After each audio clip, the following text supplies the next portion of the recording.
Coding college HTML के मुकम्मल course के सिलसिले में आज 28वां हिस्सा है और आज हम हेड सेक्शन में आने वाले मज़ीद टैग्स के बारे में बात करेंगे। पिछली मरतबा हमने लिंक और स्टाइल के बारे में बात की थी कि स्टाइल शीट्स इनलाइन आ सकती हैं, इन डॉक्यूमेंट आ सकती हैं, डॉक्यूमेंट से बाहर आ सकती हैं और वो प्रिंट और स्क्रीन के लिए अलग हो सकती हैं और आप टाइटल भी दे सकते हैं ताकि वो थीमिंग का कॉन्सेप्ट हमने उसके बारे में बात की थी कि यूज़र खुद सेलेक्ट कर ले। लिंक हमने कहा था जनरल पर्पज़ है और हमने उसी से स्टाइल शीट्स लिंक की, उसी से हमने पेज की आइकन्स लिंक की। आज हम हेड सेक्शन में आने वाले एक इम्पॉर्टेंट मेटा टैग के बारे में बात करेंगे और इसकी कुछ मिसालें भी देखेंगे और उसके बाद हम स्क्रिप्ट टैग के बारे में बात करेंगे। ये यूजुअली हेड में आता है लेकिन ज़रूरी नहीं कि हेड में हो, ये बॉडी में भी जा सकता है। और अगर वक्त बचा तो हम कैनवस टैग के बारे में बात करेंगे जो कि हेड में नहीं बॉडी में आता है स्ट्रिक्टली, लेकिन ये जावा स्क्रिप्टिंग की जो कैपेबिलिटीज़ हैं वो डिमॉन्स्ट्रेट करने के बारे में एक दिलचस्प टैग है। और इसको हम दोबारा जब हम फ्यूचर ऑफ वेब में बात करेंगे अपने जब इस कोर्स को कंक्लूड करेंगे तो हम इस टॉपिक पे दोबारा भी आएंगे। तो चलते हैं हम अपने टेक्स्ट एडिटर की तरफ और वहाँ हम बात करते हैं अपने मेटा टैग के बारे में। ठीक है, मेटा टैग जो है वो आता है आपका हेड टैग में और ये जनरल इन्फॉर्मेशन देने का टैग है। जब इन्फॉर्मेशन जो आप देते हैं ना, ये यूजुअली दो तरह से इन्फॉर्मेशन दी जाती है। पहले हम इन्फॉर्मेशन कैसे देते हैं वो बात कर लेते हैं। पहली तो बात ये ना कि इन्फॉर्मेशन देनी क्या है और फिर ये कि वो इन्फॉर्मेशन है क्या। तो जो देनी है ना वो यूजुअली आता है नेम से। फॉर एग्जांपल मैं एज बताना चाहता हूँ अपनी और मैं जो है वो अपनी इसका जो वैल्यू है ना वो फॉर एग्जांपल 119 मैंने कर दी। ठीक है, इसी तरह मैं अपना meta name equal to address बताना चाहता हूँ। ठीक है, और उसका जो कंटेंट हो जाएगा वो हो जाएगा लाहौर फिरोज़पुर रोड वगैरह वगैरह कुछ भी रोड। अच्छा, तो ये जो है ना जनरल पर्पस इन्फॉर्मेशन देने का तरीका है। इसका एड्रेस कौन है, ये मतलब किसके लिए ये इन्फॉर्मेशन। ये इन्फॉर्मेशन जो है ना यूजुअली दो पार्टियों के लिए होती है। एक तो या तो ब्राउज़र के खुद के लिए होती है कि भाई ये है कुछ इसके वो स्टैंडर्ड तय हैं, या ये इन्फॉर्मेशन होती है दूसरी थर्ड पार्टीज़ के लिए। मिसाल के तौर पर ये गूगल एक सर्च इंजन है, तो ये गूगल को कैसे पता चलता है जब आप सर्च करते हैं कि मुझे जो है वो पाकिस्तान में फॉर एग्जांपल ऑनलाइन जो है वो शॉपिंग करनी है। वो ऐसे पता चलता है कि वो वेबसाइट अपने आप को गूगल के पास रजिस्टर करवाती हैं और वो अपने हर पेज में ये टैग्स डालती हैं कि हम कौन हैं, हमारा ये वाला पेज क्या क्या है, यहाँ पर जूते बेच रहे हैं, हम क्या बेच रहे हैं। तो ये जो मेटा इन्फॉर्मेशन जो है ना वो दी जाती है।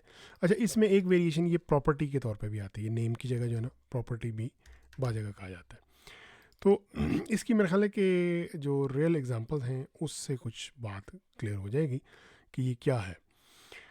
हम चलते हैं, एक मशहूर वेबसाइट है टेक क्रंच, उसको देख लेते हैं। न्यूज़ की वेबसाइट है ये, टेक्निकल न्यूज़ यहाँ पर आती हैं। इसको मैं ओपन कर लेता हूँ।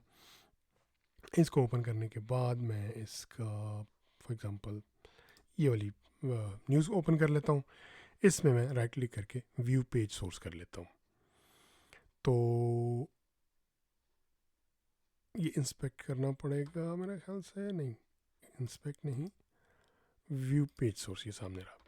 अच्छा, अब अगर आप ये देखें ये हेड सेक्शन में स्टार्ट हो गया है। तो ये मेटा जो है ना ये मेटा HTTP इक्विवेलेंट, ये HTTP प्रोटोकॉल से रिलेटेड चीज़ें हैं। HTTP प्रोटोकॉल हम अलग कवर करेंगे। तो मैंने जैसे कहा कि कुछ चीज़ें ये ब्राउज़र के लिए होती हैं, ये ब्राउज़र के लिए है। ये वाली जो नेम व्यू पोर्ट है ना ये भी ब्राउज़र के लिए इंस्ट्रक्शन है और ये बड़ी दिलचस्प इंस्ट्रक्शन है। ये कह रहा है कि जो इस पेज की विड्थ है ना वो तुमने डिवाइस विड्थ रखनी है। अदरवाइज़ होता क्या है कि अगर आप मोबाइल पे इस वेबसाइट को खोलते हैं ना और ये टैग ना दिया हो तो वो क्या करता है कि क्योंकि ये तो डेस्कटॉप के लिए बनी है ना और मोबाइल का आपकी चौड़ाई कम है, तो पहले वो उसको फुल पेज पे रेंडर करता है। जो चौड़ाई है 1000 पिक्सल फॉर एग्जांपल एक लैपटॉप ये है उसकी, उसके बाद उसको रीसाइज करता है तो वो बहुत छोटा छोटा टाइनी टाइनी नज़र आता है। तो ये कह रहे हैं नहीं नहीं नहीं वो उस तरह आपने करना ही नहीं है, वो मैं खुद संभाल लूँगा। तो इसलिए ये डाला हुआ। इसी तरह ये व्यू पोर्ट में ना इन्होंने ये जूम ब्लॉक किया हुआ। ये एक चीज़ होती है जूम, आप control equal to control plus दबाए ना तो ये पेज को आप जूम भी कर सकते हैं।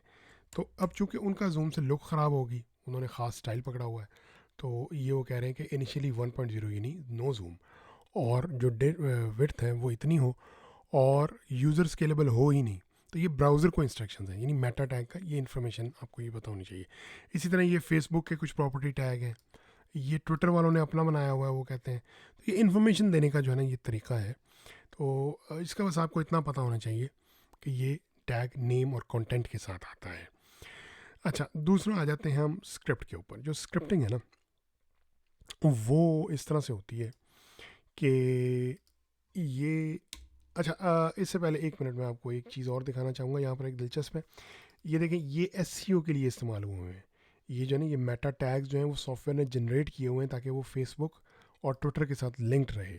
तो ये जनरेटेड HTML है। और अगर हम नीचे जाएं तो मुझे एक चीज़ इंटरेस्टिंग नज़र आई थी।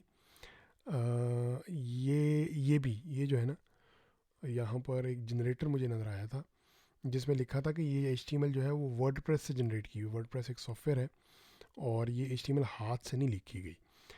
तो ये जो है ना, बुनियादी तौर पे मेन मकसद जो SEO एक अलग टॉपिक है, वो हम टच नहीं कर रहे। सिर्फ हमें टैग को डेमोन्स्ट्रेट करना था कि टैग इस तरह से ये इस्तेमाल होता है। आपको पता हो कि ये मैं टैग जो है ना, ये जनरल है। और ये अब ये इन टैग्स का, इनके एट्रीब्यूट्स का क्या मतलब है, ये ट्विटर ने इशू किए हुए हैं। ठीक है, तो ट्विटर जब इन पेजेस को देखता है तो फिर वो उनको प्रोसेस करता है।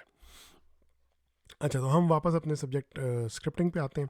स्क्रिप्ट बहुत सिंपल है। इसमें ये होता है कि इसको स्क्रिप्ट और स्लैश स्क्रिप्ट से हमेशा इसके अंदर आ जाता है। ठीक है, और इसके अंदर जो प्रोग्रामिंग लैंग्वेज है ना, वो आती है जावा स्क्रिप्ट।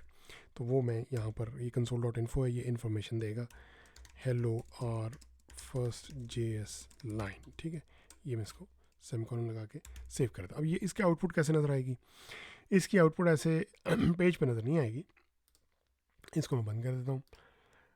इंस्पेक्ट करूँगा तो कंसोल में अगर जाऊँगा तो ये देखेंगे वो पहले से प्रिंट हुआ है। ठीक है, ये उस लाइन की आउटपुट है। ये प्रोग्रामिंग लैंग्वेज जो है ना, जावास्क्रिप्ट का अलग कोर्स आएगा।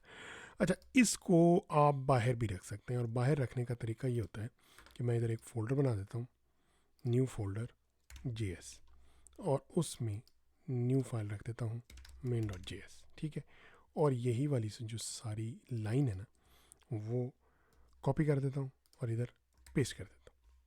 ठीक है, और यहाँ पर जो है वो src equal to sorry JS/main.js कर देता हूँ। ठीक हो गया, ये आ गई। अच्छा, अब ये जो बॉडी टैग है ना, ये बेसिकली एक बात जहन में रहे कि ये कब एग्जीक्यूट होगा। ये दो बातें हैं। ये जब पेज ब्राउज़र एक एक लाइन करके आएगा ना प्रोसेस करने, जब यहाँ पर पहुँचेगा तो इधर बैठ के इसको डाउनलोड करने बैठ जाएगा, आगे नहीं जाएगा, रुकेगा यहाँ पर, वेट करेगा इसका। अब अगर ये वेबसाइट स्लो है तो बाकी नीचे अगर और भी चीज़ें हैं तो वो नहीं प्रोसेस होंगी, इसके ऊपर वो फंसा रहेगा। तो इस वजह से एक इम्पॉर्टेंट जो है ना प्रॉब्लम ये आ जाता है कि ये फाइल जो है वो स्लोली डाउनलोड हो रही है और सिर्फ एक एक फ़ाइल की वजह से पूरी वेबसाइट बैठ गई है। तो एक ये, दूसरी बात ये जहन में रहे कि ये एग्जीक्यूट कब होगा। इसमें इंस्ट्रक्शन लिखी हुई है ना, ये करो ये करो ये करो, ये कब एग्जीक्यूट होगा? ये जैसे ही इसकी डाउनलोड कंप्लीट हो जाएगी साथ ही वो एग्जीक्यूट कर देगा। और ये जो नीचे इतना लंबा चौड़ा पेज है ना सारा, ये जितना जो हमने बटन बनाए हैं वो उनका वेट ही नहीं करेगा। तो ये दो बातें आपके जहन में रहें कि हेड में ये प्रॉब्लम आता है। और ये ज़्यादा डिमॉन्स्ट्रेट होगा जब हम इसको कैनवस के साथ देखेंगे। अच्छा, कैनवस जो है ना वो एक टैग है। वो क्या है, जिस तरह वो पेंटर नहीं होते उनके लिए वो कैनवस होता है, उस पर वो पेंटिंग करते हैं। तो ये ड्राइंग अलाउ करता है, कैनवस/कैनवस। ठीक है, और इसके अंदर यहाँ पर इसकी मैं हाइट एंड विड्थ जो है वो फॉर एग्जांपल 300 और हाइट 500 दे देता हूँ। ठीक है, ये है। अच्छा, उसमें जो है ना ये आ जाता है। और ये अब अगर आप देखें, इसको मैं क्लोज कर देता हूँ, कुछ नज़र नहीं आ रहा है क्योंकि ये कैनवस टैग तो बना हुआ है लेकिन उस पर ड्रॉ नहीं ना हुआ। ड्रॉ जो है वो जावास्क्रिप्ट प्रोग्रामिंग से होता है और वो प्रोग्रामिंग हमारा मौजू नहीं है, मैं सिर्फ दिखाना चाह रहा हूँ। उसके लिए मैंने एक छोटा सा स्निप्ट जो है ना वो मोजिला की डॉक्यूमेंटेशन से ही उठा के अडॉप्ट किया है क्योंकि हमारा मकसद तो सिर्फ सीखना है। तो मैं इसको इधर डाल देता हूँ और मैं सेव कर देता हूँ। ये कर क्या रहा है, ये कह रहा है कि भाई मुझे ज़रा वो कैनवस दो ना जो डॉक्यूमेंट में पड़ा हुआ है। ठीक है, उसका ज़रा पेंसिल दो मुझे और उसका जो है ना ज़रा पेंट, ऑरेंज वाला पेंट मुझे दो। और फिर जो है ना एक चौखट्टा रेक्टेंगल जो है ना इस साइज़ का, उसमें ये रंग डाल दो। ये डाल रहा है। अब हम इसकी आउटपुट देखते हैं और आउटपुट जब हम इसकी देखते हैं सेव किया है तो वो आउटपुट है ही नहीं। क्यों नहीं है? वो इसलिए नहीं है, जैसे मैंने ये अर्ज़ किया था कि ये इसको करेगा डाउनलोड, और डाउनलोड करने के फ़ौरन बाद ही वो उसको कर देगा एग्जीक्यूट। लेकिन जब वो एग्जीक्यूट ये बातें कर रहा है तो उस वक्त तक तो ये कैनवस का टैग अभी बना ही नहीं है ना। तो फिर इसका फिर हल क्या है? इसका हल जो है ना दो है। एक हल तो ये है कि इस सारी चीज़ को कट करके, जैसे मैंने कहा कि जो कैनवस टैग, जो स्क्रिप्ट टैग है, वो ज़रूरी नहीं कि यहाँ आए, तो आप इसको बॉडी के एंड पे डाल दें, यहाँ पर ना कैनवस के बाद डाल दें, इसको सेव कर दें। अब आप देखें तो ये देखें क्या हो गया है, अब वो आ गया है, ठीक है, यहाँ पर, क्योंकि वो कैनवस टैग था। लास्ट बात, अगर आप ये चाहें कि मैंने देना हेड में ही है तो फिर कैसे देंगे? ये देखिए, अगर मैं इसको हेड में ले जाऊँ तो यहाँ पर मैंने डाल दिया, अब मैंने इसको कर दिया। अब मैं करता हूँ, वही प्रॉब्लम आ रहा है कि भाई वो स्क्रिप्ट डाउनलोड किया, डाउनलोड हो गया, वेट करेंगे ना ब्राउज़र, डाउनलोड करने बैठ गया, आ गया, साथ ही उसने एग्जीक्यूट कर दिया, नीचे चीज़ें अवेलेबल नहीं है। तो उसमें एक एट्रीब्यूट यहाँ पर आ जाता है, उसमें हम कहते हैं डिफ़र। डिफ़र का मतलब ये है कि भाईजान आपने इंतज़ार करना है, डाउनलोड हो जाए ना, तो जब तक बाकी पूरा पेज रेडी ना हो जाए, इसके अंदर जो इंस्ट्रक्शंस हैं उन पे अमल नहीं शुरू करना। ये मैं करता हूँ, तो अब देखें ये एग्जैक्टली आ रहा है, ठीक है, पेंट हो रहा है। लास्ट जो एक और एट्रीब्यूट है जो डिमॉन्स्ट्रेट करके दिखाना मुश्किल है, लेकिन उसका इम्पैक्ट मैं आपको बता दूं। मैंने ये किया था कि ये नॉर्मल डाउनलोड होगा ना, जैसे चीज़ डाउनलोड, अगर स्पीड स्लो हो ना आ रहा हो, तो जब तक ये डाउनलोड नहीं होगा पेज नज़र नहीं आएगा। तो एक हम ये कर सकते हैं, हम इसको कहते हैं यार इसको ना बैकग्राउंड में डाउनलोड करते रहो, इधर फंसो ना, इसको किसी एक बैकग्राउंड में डाल के पीछे डाउनलोड होने पर लगा दो और आगे बढ़ो, तो इससे क्या होगा, पेज नज़र आ जाएगा। तो ये डिफ़र और ए सिंक जो है ना, दो इंपॉर्टेंट एट्रीब्यूट हैं जो इस पे यूजली आते हैं। दोनों का जो इम्पैक्ट है वो मैंने आपको दिखा दिया है कि वो किस तरह से है। ये स्क्रिप्टिंग हमारा कंसर्न नहीं है। तो इसके साथ ही आज का जो नशिस्त है वो कंक्लूड होती है। मेटा टैग मैंने बात की, नेम और कंटेंट के लिए जनरल पर्पस इंफॉर्मेशन देते हैं, या ब्राउज़र को या दूसरे ऐसे प्रोग्राम्स को जो पेजेस प्रोसेस करते हैं, जैसे कि सर्च इंजन हैं। और उसके दो तरीके मैंने आपको दिखाए और कुछ एग्जांपल्स दिखाई, और फिर स्क्रिप्टिंग की बात की। जो डिवाइस से रिलेटेड थी ना, वो मैक्स विड्थ और वो जूम शूम, वो हम जब CSS और रिस्पॉन्सिव डिज़ाइन के ऊपर बात करेंगे तो उनको उधर टच करेंगे। यहाँ हमारा मकसद सिर्फ हमें HTML टैग पता होना है, सिर्फ हमने टैग सीखना है, हमने डिज़ाइनिंग नहीं सीखनी। और इसी तरह स्क्रिप्टिंग में हमने ये कैनवस सिर्फ डिमॉन्स्ट्रेट करेंगे, हमने प्रोग्रामिंग नहीं सीखनी इस टाइम। हमें सिर्फ पता होना चाहिए कि स्क्रिप्ट टैग बॉडी में आ सकता है, हेड में आ सकता है, डिफ़र का मतलब क्या है, एसिंक का मतलब क्या है। अगर समझ ना आए तो दोबारा से इसको रिवाइज़ कर लें, और अगर कोई क्वेश्चन हो तो आप कमेंट में पूछ सकते हैं। तो इसके साथ ही आपके वक्त और तवज्जो का बहुत बहुत शुक्रिया।